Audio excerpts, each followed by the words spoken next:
showing you how to download Fortnite in your PC.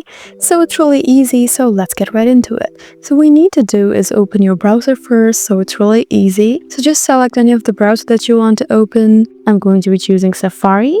As you can see, it's right there. Just go ahead and open it, and once you've done that, you just need to type in Epic's Game Launcher. And once you've done that, you have this option right here that says download the Epic's Game Launcher. Just tap here, and now you have this option right here that says install on macOS.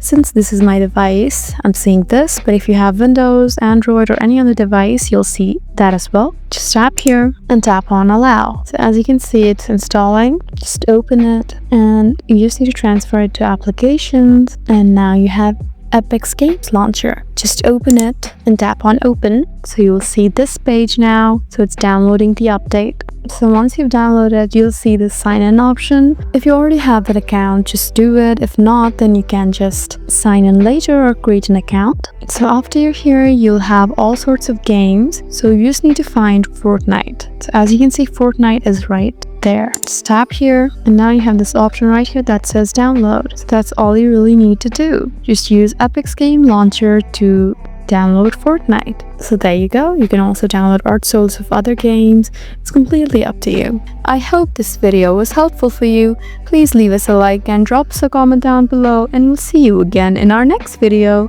Thank you for watching.